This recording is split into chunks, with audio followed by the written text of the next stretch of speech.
ধীরে ধীরে ছাদ বাগানের সেই সুবর্ণ সুযোগ চলে আসছে। আর সুবর্ণ সুযোগ বলতে আমরা ছাদ বাগানের একটি গুরুত্বপূর্ণ সময় অর্থাৎ গ্রীষ্মের সময়কে বুঝি। ডরমেন্সিতে থাকা যত ধরনের গাছ থাকে প্রত্যেকটি গাছই শীতের সময় প্রচুর পরিমাণ পাতা ঝরিয়ে শান্তভাবে ঘুমিয়ে থাকে। এর মধ্যে অন্যতম গাছ হলো আঙুর গাছ।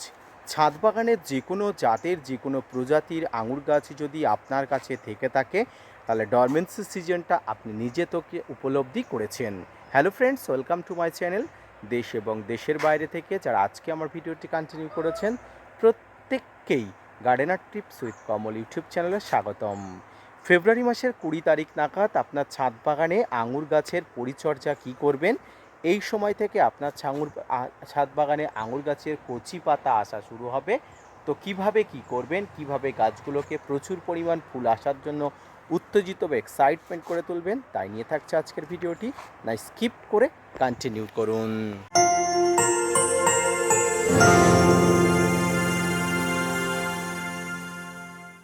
প্রিয় দর্শক এবং শ্রোতা বন্ধুরা, দেশ এবং দেশের বাইরে থেকে যেখান থেকে আজকে আমার ভিডিওটি কন্টিনিউ করেছেন প্রত্যেককে নমস্কার, সালাম, আদাব জানিয়ে আজকের ছোট্ট উপস্থাপনাটি শুরু করছি।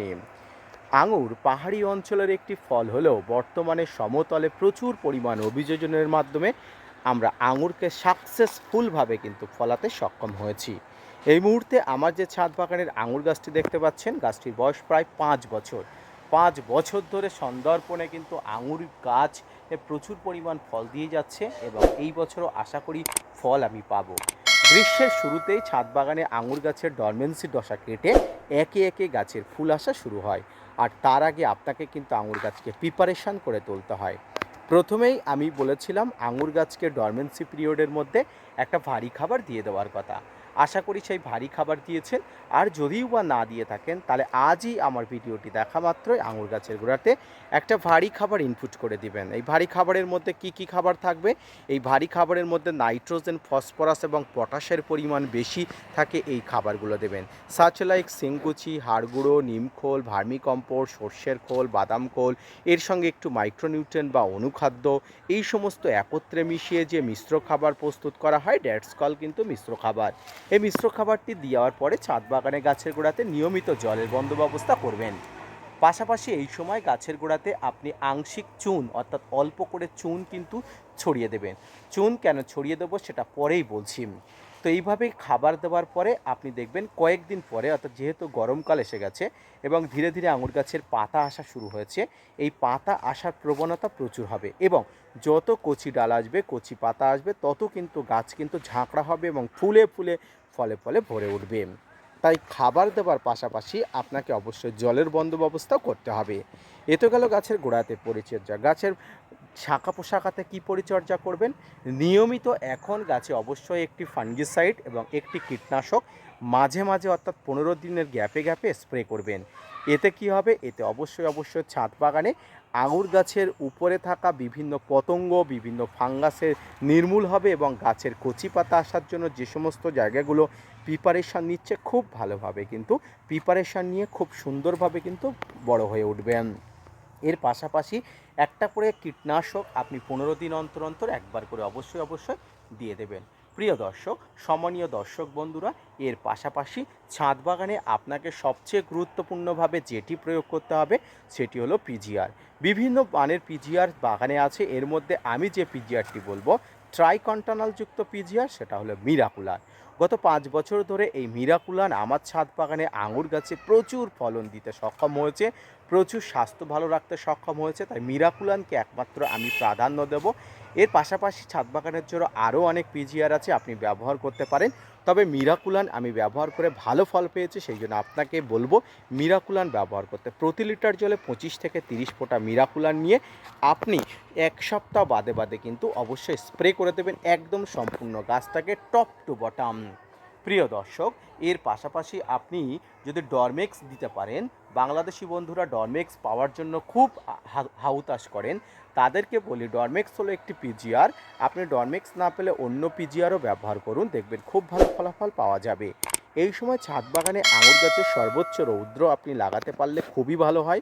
যদি না লাগানো থাকে কোনো অসুবিধা নেই, তবে সম্পূর্ণ ডরমেন্সিতে গাছটা যদি থাকে গাছটাকে একটু ভালো করে কেয়ার করবেন। এইটুকু পরিচর্যা যদি আপনি করতে পারেন তাহলে দেখবেন আগামী দিনে এই সমস্ত ডালগুলো থেকে যে কী পরিমাণ আপনি নতুন ডালপালা পাবেন সেটার কয়েকদিন না গেলেই কিন্তু আপনাদের দেখাতে পাচ্ছি না বা বোঝাতে পারছি না।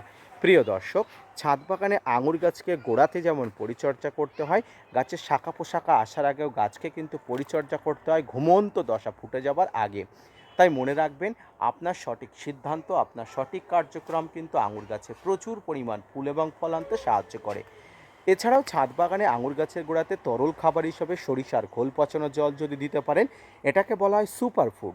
সরিষার খোল পচানো জল প্রচুর পরিমাণ নাইট্রোজেন থাকে, তাই সরিষার খোল পচানো জল আপনি গাছের গোড়াতে প্রতি 15 দিন অন্তর একবার দিতে পারেন। এছাড়া ছাদ বাগানের জন্য সবচেয়ে কার্যকরী যে খাবারটি সেটি হলো বাড়িতে মাছ মাংস ধোয়া রক্ত জল বা মাছ মাংস ধোয়া উচ্ছিষ্ট। এটি গাছের গোড়াতে যদি আপনি নিয়মিত দেন তাহলে অবশ্যই খুব ভালো ফলাফল পাওয়া যাবে।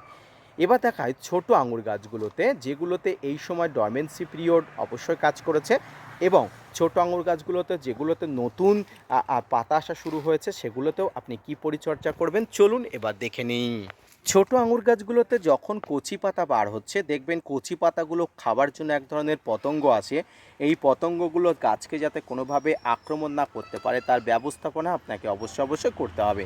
তার জন্য আপনি আঙুর গাছের স্পেশালিস্ট কীটনাশক হিসাবে আপনি যেটা ব্যবহার করবেন রোগো বা রোগো প্লাস, ডাইমাটের 30% কম্পোজিশনের রোগো বা রোগো প্লাস আপনি ব্যবহার করবেন খুব সামান্য পরিমাণ। যদি কচি ডালে ব্যবহার করেন প্রতি লিটার জলে মাত্র 1 ml দিয়ে খুব ভালো করে টপ টু বটম স্প্রে করে দেবেন। এবং যেটি বলার কথা, দেখুন এই গাছের একদম মাথাতে দেখুন আঙুর গাছের কিন্তু কুড়ি আসছে। দেখুন একটা ছোট্ট ডাল থেকে একদম ডাল থেকে তৈরি করা চারা এখানেই কিন্তু কুড়ি এসে গেছে। এটাই কিন্তু ভালো জাতের আঙুরের বৈশিষ্ট্য। ছোট্ট গাছ থেকে কিন্তু ভালো জাতের আঙুর হয়ে থাকে, ছোট্ট গাছ থেকে কিন্তু এর ফলন সম্ভব, এটি কিন্তু দেখিয়ে দিয়েছি, প্রমাণিত। দেখুন ডাল থেকে চারা তৈরি করেছি এবং এটা কিন্তু সাকসেসফুলভাবে হয়ে গেছে, এবং আগামীতে আমি আরও অনেক ডাল থেকে চারা আমি আপনাদের দেখাতে পারবো। প্রত্যেকটি গাছগুলোকে কিন্তু একইভাবে পরিচর্যা আপনি করতে পারেন। তাই যেভাবে আপনাদের ডিরেকশান দিলাম আশা করি কোনো প্রকার উল্টোপাল্টা ডিরেকশান আমি দিইনি। এইভাবে পরিচর্যা করুন, অবশ্যই ফলাফল পাবেন কয়েকদিনের মধ্যে। আজকে ভিডিওটা এই পর্যন্ত, ধন্যবাদ।